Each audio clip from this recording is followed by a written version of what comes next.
courtship. What is it? What are the terms? What are statuses? And what do they even mean? And how do I make a first good impression? Is it dating? Is it courtship? Am I your, quote, girl? There's so many ways to date in today's society. There's so many definitions and layers of what dating has to be, but what is appropriate?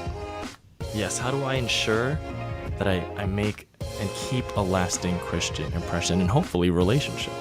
Absolutely. I say let's bring it back to the basics. What do you say, Martin? Absolutely. So for those of us out there who are listening, if you're on your daily commute, or if you're at home, pull up a chair, with a friend, or if you're out there, grab a cup of coffee.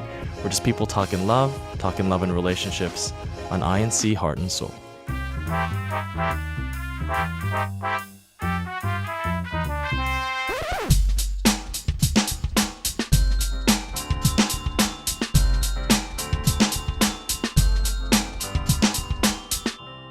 Welcome to INC Heart and Soul. I'm Lois Paula-Turban. And I'm Martin Zeruto, and thank you so much for joining us. We're talking about love and relationships. Thank you for joining us wherever you are. If you're in your car, crank up your volume. If you're on your commute, thank you for joining us, for joining in healthy discussion about love in your life, relationships in your life. We're talking about dating today. Keeping it simple. Is it dating? Is it courtship? What is right? What is Christian? How do we move forward with dating and maintain, like you said earlier, a lasting and Absolutely. impression? Christian impression. And what's crazy is for our generation, we watch TV, we watch those movies, and they kind of make these building blocks of how you're supposed to approach a relationship. And for the most part, it's okay. But then, especially nowadays, that those building blocks are starting to deviate a little bit, with the internet and social media. So, dating back then, dating now, even the concept of dating for a Christian within the Church of Christ, it's a difficult world to traverse in. Absolutely. And so for this episode is specifically targeted towards those of us in the youth organization, the Kadiwa. So all of you who are listening, we have some great things coming for you. Joining us today, we have some special guests all the way from around the world. Yeah, all the way from the United Kingdom, from London. We have Shayan Kunanan. Hi, Shayan. Hello. Thank you for joining us. How are you doing tonight, this morning? Yeah, well, I'm not in London at the moment. I am in Barcelona because there's a church activity here. You're all the way in Barcelona. Yeah, joint with the other Europe districts. So it's quite Very exciting. cool. Yeah. All right, LP, give us a little bit of background on Shayan. So Shayan is a successful law student and law professional in London. She has been born and raised in London, and she's been traveling the world. Like she just said, she is in Barcelona right now. She's not only successful in her career, but she's been able to do that and upkeep her duties in the Christian Family Organization, within the multimedia bureaus, within the Children's Worship Service. I believe you're also in the choir. You do everything. How do you do this, Shayan? Yeah, I must say it's not particularly easy to find that balance. But, the way that I am able to do it is, of course, through the help of God. But, it's to do with prioritization. For me, church always comes first. So when it comes to time management and scheduling, Scheduling. Got it. But how would you say it? Is it? No. It was lovely. Just say it one more time.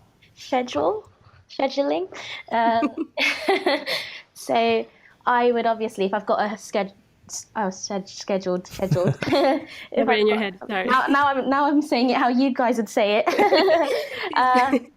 Yeah, if I have a choir practice or a district Kadiwa meeting, or a CDS teacher's class, or a date, I would sort of know what comes first, and that's the way that I prioritize. Absolutely. Right. And you are joined by thousands of other single and young and professional individuals who are in that same boat, where you have multiple priorities in your life. You're blessed with multiple opportunities, yet just like anyone else, you do want to find the one. Absolutely. Episode 2, check it out. And you're in that journey at the moment to, figure out what's right for you. Absolutely. All those sisters and brothers in Europe. Oh my gosh, huge demographic. I know. It's surprising how many church activities. And I mean, I think you mentioned it before in regards to you don't want to come out as quote unquote thirsty. You don't want to, how do you approach that situation? And, for me, it would be to let it happen organically. So, Right. don't force anything. Don't actually go out there on a run and be like, okay, I'm going to do this. I'm going to talk to that person. I'm going to, just if it happens, it happens. And if it works out, if it's God's will, then that will be the one for you.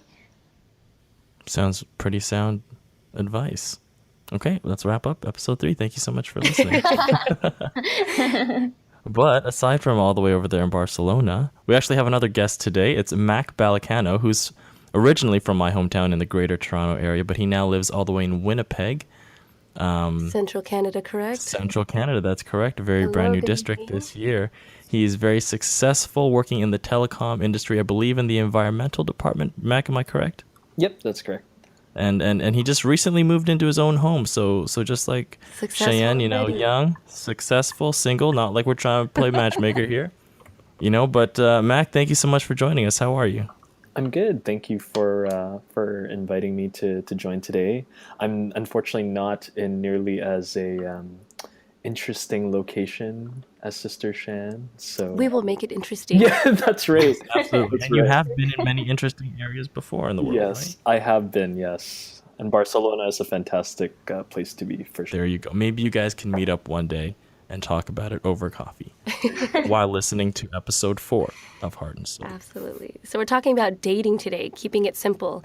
Cheyenne actually just started our conversation off there to keep it simple. And, Mac just said, I don't live in a place that's nearly as interesting. You know what? Today we're going to talk about having the confidence to present whatever it is in our life, all the blessings in our life, in the best way so that we can be confident that everything that we have is a blessing and we're going to put it out there Nice. in the best light forward. So let's do the quick roundtable, a little do's and don'ts for everybody. Do's and don'ts. Yeah. And let's start with Mac. Okay. You would start with me. Here comes the curveball. So Mac, how old are you? I am 27. 27 years That old. hurts to say that. No, don't hurt. Feel heart and soul. Okay, so 27, you just moved into your new house. Congratulations. Thank you. Congratulations, that's huge. That's a definite that's a point. That's a plus. Plus brownie points, church points. So what are some of the do's? Okay, well, first of all, you're gonna go on a date, or you have control over your own schedule because you live in your own house. Walk us through the thought process. Okay, you have something going on at nighttime with a sister, somebody from the youth in the church in your relative age range. What's the process? Well, this is good because apparently I have a date, so that's like the biggest thing. You win. Yeah, I win a game, like perfect. Really, you find it is a challenge to find somebody to hang out with? I think, well, I guess, it really depends on what we now classify, I guess, as a date, right? Good point. Let's Start there. Let's start there, yeah. I'm a lot more, I like to think I'm a fairly laid back person, so I don't necessarily like to jump to conclusions on those things right away. I have no issue with just spending time with anyone, really, just to get to know them, whether it's and I do that in all facets of my life, right? Just Right. the nature of my work, and obviously being really involved at church, you get to meet a lot of different people. And I think, if we're talking about do's and don'ts, I think the first thing that really came to my mind is really just jumping to those assumptions right away, if that kind of makes sense. Like, So don't assume. yeah, like, or really overanalyze every little thing that's kind So of don't overthink it, you mean? yeah, just kind of go have, just be normal, be you, because I think the more you kind of overthink every single little action that you do, or trying to analyze what the other person is doing, the more you also kind of start to not act like your true self, and the Right. more it just kind of snowballs from there, if that kind of makes sense. So Do you feel like there's a pressure if you and the opposite sex are hanging out for it to be labeled as a date? You know what? I Yes and no. I think it really depends. That's kind of the other thing for me, and I've gone through this personally, like moving to different places. Is there's definitely a very different dating culture, I guess, and it might be too strong of a word, but there is very different norms, I guess, even between different areas, right? And I'm not talking necessarily about culture in the sense of tied to specific race per se. Like I'm just talking about, even if you just go to a different city, right? Right. There, in a bigger city like Toronto, I tend to find it seems to be there's less pressure. I found this, and this is just me, right? So I apologize if there's other listeners that think otherwise, but for me, what I experience is there is less pressure. Like it's very normal to bump into lots of new people and to spend time with them, and it's totally not a big deal, I find. But what I found when I moved to smaller cities, it's kind of a bigger deal. Right. More people kind of look at it in a bigger way than I actually thought it was. So that's kind of, it's just being aware of that, I guess, and just having that level of awareness up front can also help you to either organize and arrange your personal expectations and as well cater to the other person, right? Just so that you don't necessarily have a misunderstanding. That sounds fair. That sounds fair. Good. And I liked how you talked about the different culture, because what we'll get into, a little bit later. Obviously, we have the blessing, the guidance from a minister of the gospel who will join us in just a bit. But we'll talk about that specific idea of how there is a culture, whether that is depending on where we live or depending on how we've been raised and or our ethnicity and nationality. There are different cultures, but what we always strive to remember, and for me, I come from a background of I want to take it old school. I want to be really traditional, a Christian culture, no matter what. And so you kind of say how, or you said earlier, Mac, how, when it's a smaller place, it's almost like you're under a magnifying glass. If that's not, if I'm understanding you correctly, is that right? Yep, no, it's a very good analogy. You talk to someone, and everyone is all of a sudden that new guy. Oh my gosh! Yes. Yes. But I like to think of that almost sensitivity, and almost advise everyone, whether you are a male or female, to take that sensitivity to wherever you are, because even if you are in a larger city, dating can have that exact same impact. In a larger city, you just probably don't know it. We probably don't think of it as anything, but it does have that same impact, because in the church world here in Iglesia Ni Cristo, as members, we're supposed to always have that, as a purpose under our dating kind of scheme. Am I talking to this person just to get to know them? Am I talking to them because I want a future with them? So all of my intentions have to be perfectly clear. It's just like what we, heard in our previous episode in terms of finding the one. We got to find someone with the confidence to be able to make their intentions clear. But that's just me. Has it happened before? Have you had that? So what is this? So what are we doing here? Yeah, I've had it. It's funny. I was going to challenge you on that, just Please do. because I've experienced it both ways, right? Right. And again, it's kind of that microculture that I'm talking about for some people, and then also obviously the individual. But some people are going to appreciate that right up front what it is. But there's also going to be a lot of people who are kind of like, that was kind of weird. He just kind of flat out, made it very clear that he had more intentions than just us being friends, right?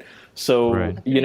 I think, and that's kind of where the challenge lies, I think, and I'm sure it's the same for girls, but, I'm just speaking from the guy's perspective, is just, it's really, I've gotten burned both ways, where it's like, well, you didn't really make your intentions clear at the first place. And then other times it's like, well, that was like a little too much. Like, Too we're just forward. friends. Like, we should balance. be Right. friends. It's like, And okay, now they're coming to yeah. arrest you. Yeah, totally. They're coming to arrest me. Okay, Yeah. let's get some more female perspective here. Cheyenne, Well, in regards to, putting a label on it per se, trying to figure out, are we seeing each other? Are we dating? Or, that kind of categorizing it almost. I mean, I think it's from a female perspective, growing up in the Iglesia Ni Cristo, I think it's a little, it's not our decision. I sort of suppose we're quite traditional and quite, it's, I mean, we're taught that it's the guys that have to sort of You can say spearhead. it. You can say it. Yeah, I mean, I'm not saying ladies don't make your don't just do what the guy says and don't voice out how you feel about the situation. But because we are taught that the guy does the courting, you sort of, I feel that okay, this may be just me, but sometimes you have to hold back a little because you don't want to be the one wearing sort of the trousers kind of thing and deciding where it goes. Wearing the trousers. Right. Sounds so much politer that way. Question, LP. Sure. So how long did you and Glenn, have a courtship or dating period before you were like, oh, I want to be his girlfriend? Good question. I think it was almost a year. Almost a year. No, I lie. Maybe about 6 months. 6 months. Okay, that's realistic. But in those 6 months, was your affection at the end as much as it was in the beginning, or did it kind of grow over time? You're talking about during the time that we were considering whether or not it would move forward into a relationship? Yeah. That's 6 months. Absolutely. We knew grew? each other. We knew each other our whole lives as friends. Right. So the moment that from the day that you kind of start considering something else of it, you begin praying. Obviously, your prayers are answered, and you continue to learn more and more about each other throughout that time until it's quote official. But I think it definitely grows. It changes. Because while I do agree with you 100%, Okay. that it is the guy's responsibility to just make his intentions clear, and that but also what Mac is saying, you kind of got to navigate the situation so that everybody's clear of what's going on. My question is, if Glenn was like on the first date, it's like, you know what, I kind of want to marry you, like that's in my head and that's my intention. How would you have taken that? You know what? I would probably be completely swept off of my feet. He didn't Really? say that. And I have to say, I have to throw it out there, just like Cheyenne said, there's something to be said about a gentleman who can not only be confident, with what he wants and who he wants, but most especially be vulnerable with his emotions and to embrace, how he feels and to be confident with sharing that with the person that he's courting. There's something to be said about just a person who can just take ownership of his feelings and let the person where know, he wants it to especially in this go. world. Yeah, especially in the dating scheme, we were talking about landscapes changing. It's so easy to text someone. It's so easy to message someone. We're finding it harder, just as a society, to talk to one another, to come up to a person. And so because of the fact that just communication has changed in itself, a person coming up to me to talk to me already throws up a wall. But I think that's, these conversations need to happen because of the fact that we want to talk to each other face to face more, so that when a guy does finally get the courage to say hi to a girl, he's not automatically red flagged. Right. Okay, Mac, I'm going to throw you a bone here. I was like, I need to ask a question? Oh, do you? Feel free. Go ahead. No, my one question for you, LP, is like, around what age? I'm just curious. Around what age were you back at that time? I was 12. I'm just kidding. You're totally swept up. I know. No, I was 17, 16, 18, something around there. We were ending high school when we finally got serious. He was already in college. I was already in college. Then it moved forward from there. Yeah. So again, and we talk about like, Mac, what you wanted 5 years ago is obviously different from what you want now. Cheyenne, what you expected from men 5 years ago is obviously different than what you want and expect from a gentleman right now as well. Yeah, exactly. Is that fair? Yeah, no. Yeah, because I mean, over the years, you experience different things, and then you sort of see what you want and what you don't want, and also through the help of like social media as well. I mean, we shouldn't judge a book by its cover, but you can sort of tell a lot of things about an individual by the way that they present themselves, whether they're quite careful in the way that they show their personality through social media. And yeah, I do agree that with social media, your perspective on dating changes. Right. Again, going back to how it's, the guys that should try and take ownership of try and steer where everything is going. I think with that in society now, they come up with these terms, and then we've got memes now. Whereas I think 5 years ago, we didn't know what a meme was, kind of Right, thing. right. And then you see like all these different things, what they put labels on. It's sort of steering people in the way they should act. That's why I agree, LP, when it comes to having face-to-face conversations rather than just on social media, because then I guess you can take that sort of the stigma away, and you can take away all the sort of labels everyone's puts on things, and keep it quite just old school, traditional. Right, right. Listening to what everybody has said so far, I think it's safe to say that, whether you're just hanging out with a friend or hanging out with somebody who you think, I'm going to marry this person one day, I think really a huge do when it comes to dating or when it comes to courting is just, reading the room, reading the situation, reading the person. I know that's easier said than done, but it's like if you're standing in front of somebody and you're like, you know what, I feel like God is telling me that this is the one, then don't shy away from that feeling that God has given you, that, you know what, I need to let her know this is what I'm feeling. This is what I think God is telling me. And then on the flip side, it's like if we're just hanging out as friends and I'm reading the situation like we're good as friends and we're platonic and it's a guy and it's a girl, it's no big deal, then don't be all declarative about it, but like, hey, we have a great friendship going, but there's like 2% of me that feels like maybe if we start doing something, this could turn into like a magical romance. Like, I don't know. Is that fair to say, guys? Like, just read the situation through God's help. See, that's what this is what I was saying about that in society would be called like, oh man, she put me in the friend zone kind of thing. You know what I mean? Right.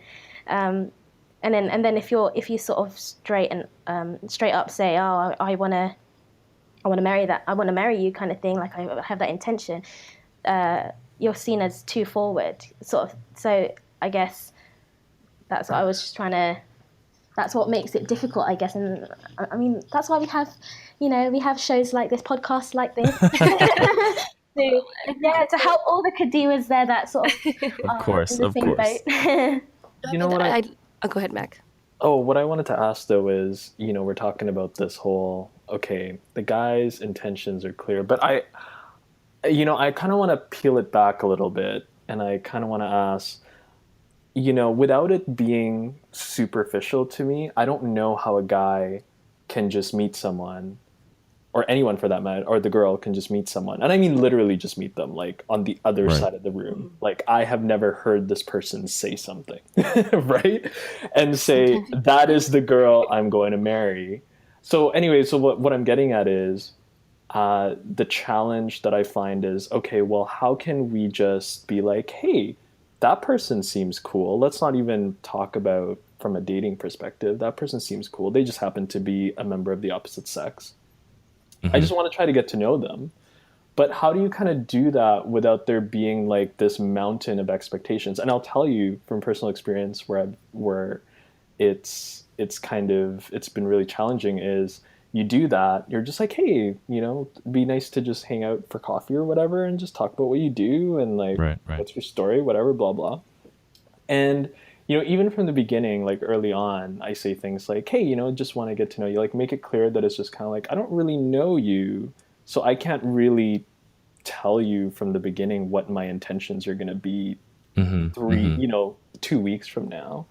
But then, right. And then to have people only come back and say, well, you should have gotten to know them in a different way, like with a group of friends. So I get this whole thing where people are like, oh, get to know them with a group of friends first. I'm like, yeah, but people are very different in a group of friends versus in a person. And that's not really how I think you get to know someone. So anyway, I'm kind of throwing it out there for discussion as kind of like, especially from a girl's perspective.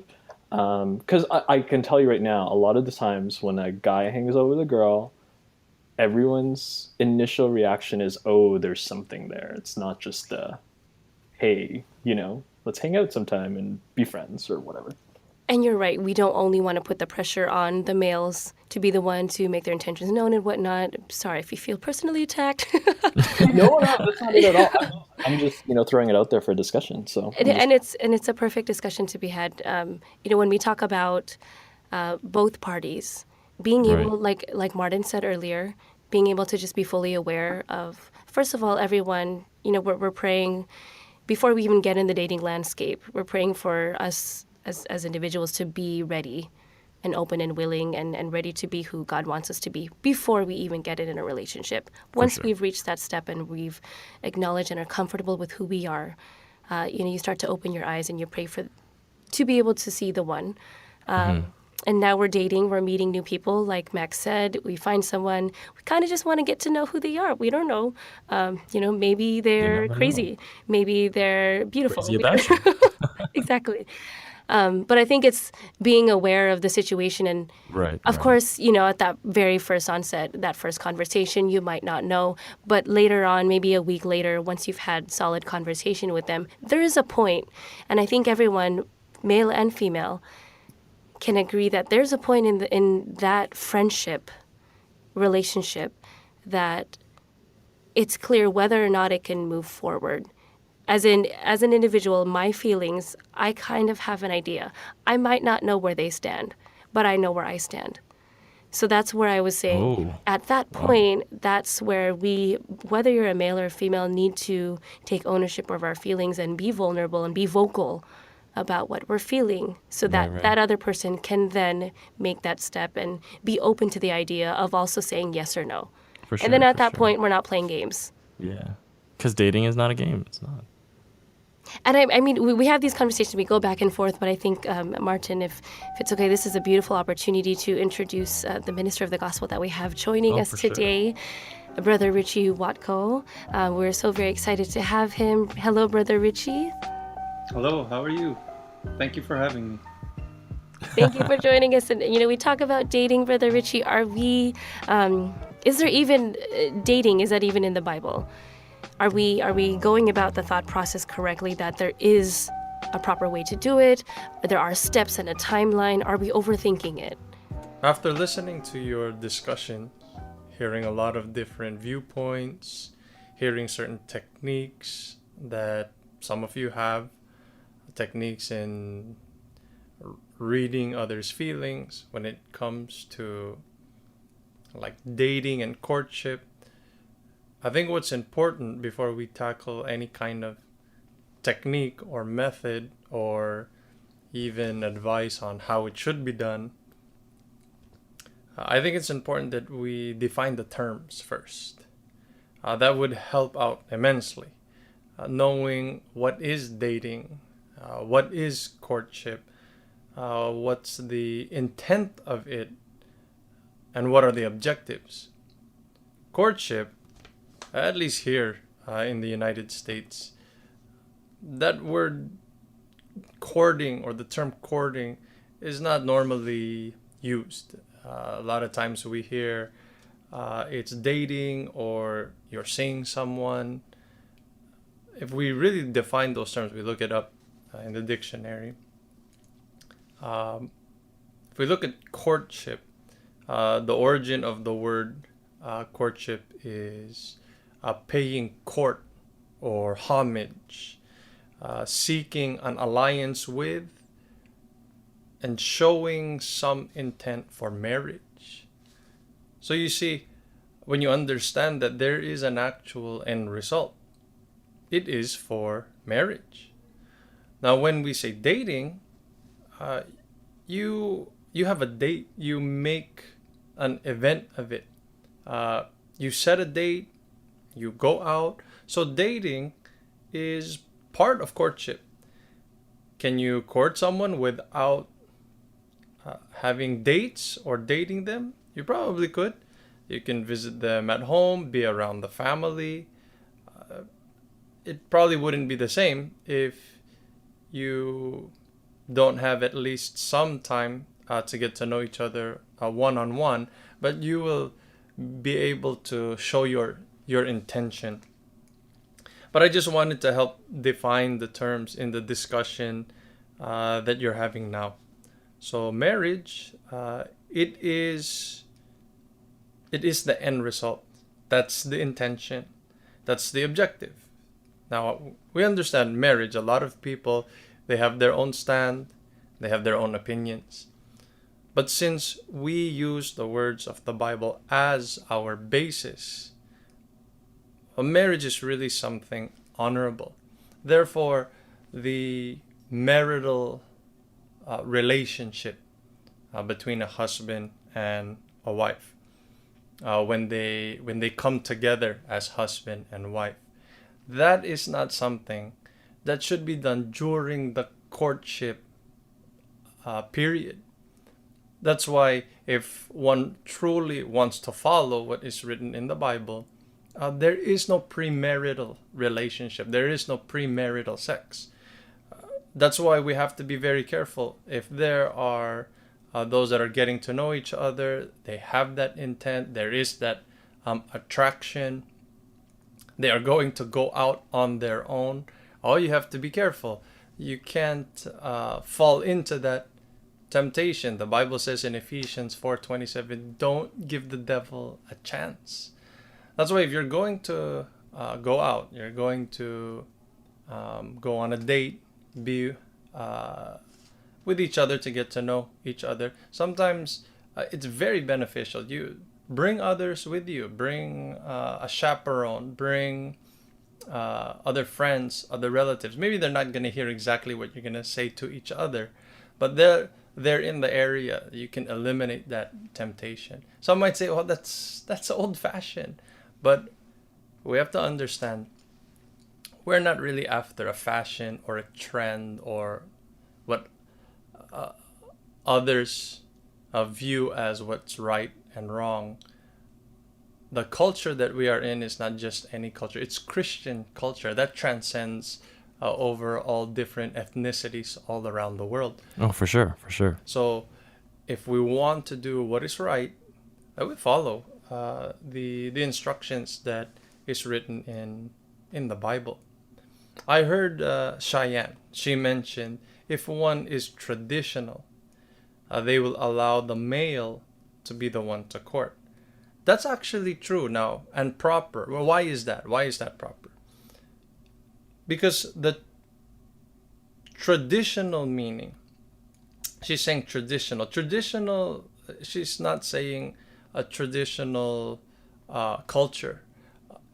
What she's saying in traditional is basically what is written in the Bible. Because there are certain roles that God assigns to the husband and the wife. Within a married couple, the male is considered the head. According to the Bible, the wife is the body. So when the male is the one that courts, he's already falling into those roles assigned by what is written in the Bible. Thank you, Brother Richie. And once again, as LP's mentioned, every time we do these things, we talk about it, we have a discussion, and then the minister comes in and is like, well, hold up now. It kind of clears everything up. You have no And idea. it's true. It's true. At the end of the day, know what the purpose of it is. And if that's the purpose, then know the roles that you have to play, because the end role is to be a husband, to be a wife. Absolutely. That's amazing. Okay, so real quick, people who are listening right now are anxious to hear. They've sent in a lot of questions and tips from around the world.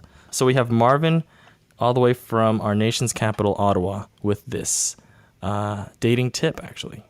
So my advice would be always be ready to adapt. Everyone always has plans, but sometimes things don't go according to plan. So don't fight or force it. Adapt, carry on, and trust that God always has something better planned. Perfect. Beautiful. Right? Okay, we have another one. Here we go. Hi, I'm Johanna Balahadja from Belfast, Northern Ireland. I just wanted to ask, when is the proper time to date, even though you're already a Kadiwa? It's hard to put an age on it, Right. because it's your status in life. Are you ready? Are you established? There was a time I was 16 and I was talking to a girl on the phone. My father, he picked up the phone and he heard. Oh So he no. came in the room and he asked me, "Is that your girlfriend?" And at the time, I didn't know. That's how you are when you're 16. You're not sure. You don't know what's Don't know a going on. lot of things. So, I told him, I said, "Oh, I don't know." And he said, "How can you have a girlfriend? You don't even have a job." He said, "What are you going to do with her? Where are you going to take her? You're going to take her to the movies? Where are you going to get the money? You're going to ask me." He said, "That's my girlfriend." Oh, wow.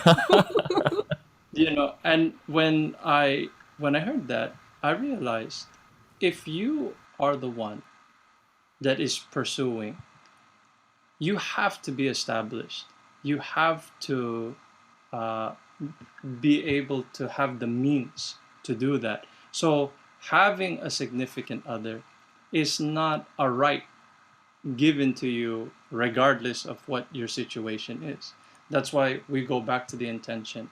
You have to already have established yourself on your own, and now you are ready to take on pursuing a partner for your life. And that's why it's very important that we want to make sure for all those that are listening, because it could be at any age, before you get to that stage, focus on what you need to do.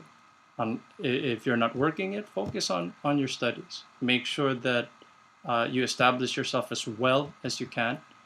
And then when you're able to have your own means, your own livelihood, courting is going to be so much more fulfilling.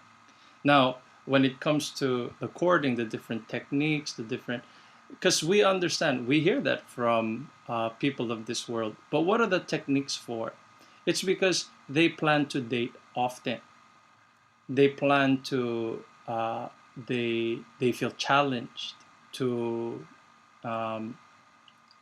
win someone over. So that's when, if it starts to become a game in that sense, that's when we want to be careful. Because we don't want to just prove that we can win someone over. We have to think, okay, what's the intention? Do I intend to be with this person? Is this person going to be the one for me? If that's the case, there aren't much techniques. What is it that you would do? You would be yourself completely. You would be completely honest with the other person. Then you're just yourself. You're the best self that you can be at the time, but you're yourself. Let's continue to just get some of the answers that come from the Bible. I'll read here in Philippians chapter 4, the verses 6. If it's going to come from Him, we're already established in our life. We're doing things already as much as we can according to how He has said. And then what should we do? Should we just worry and lose sleep over it, go on our own? What is it that we do to try to receive who He's going to give?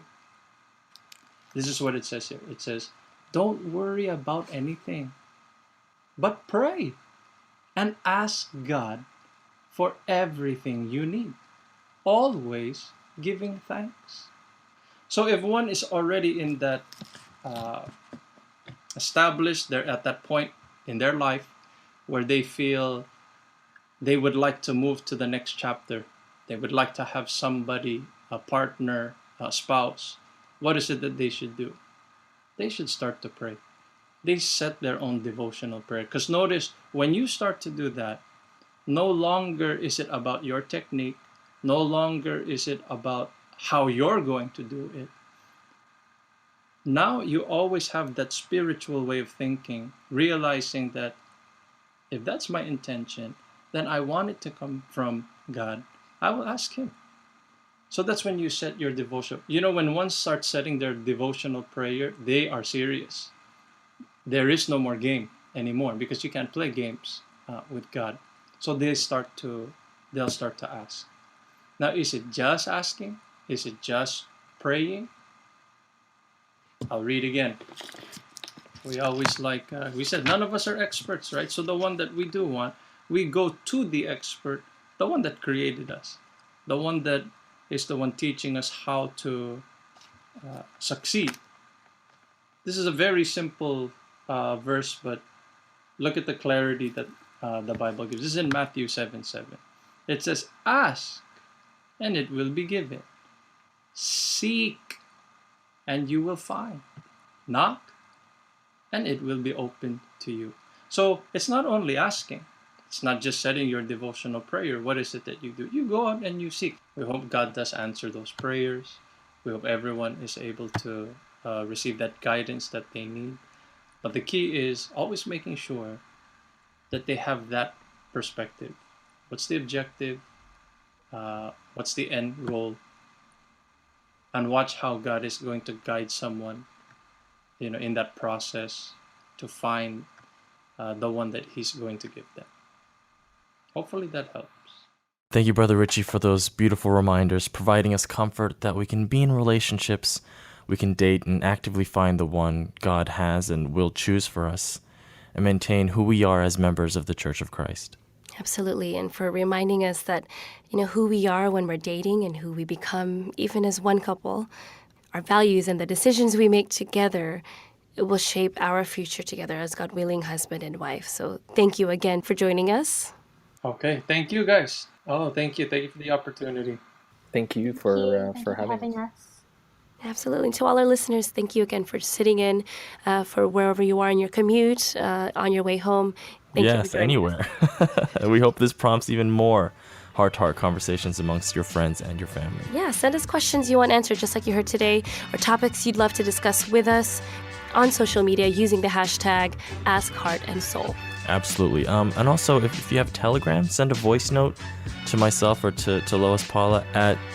I'm just blasting our usernames now on Telegram to the world. Okay. Get ready for your phones to blow up. That's At Lois Paula or at Martin Zeruto on Telegram. It's super easy for you to leave a voice note, and hopefully we can answer some of your questions through there. And also on Facebook, if you want to send us a message, anywhere you can drop us a voice note, we'd love to hear from you. So I'm Martin Zeruto. And I'm Lois Paula Richardson. And we're people talking love and relationships on INC, Heart and Soul.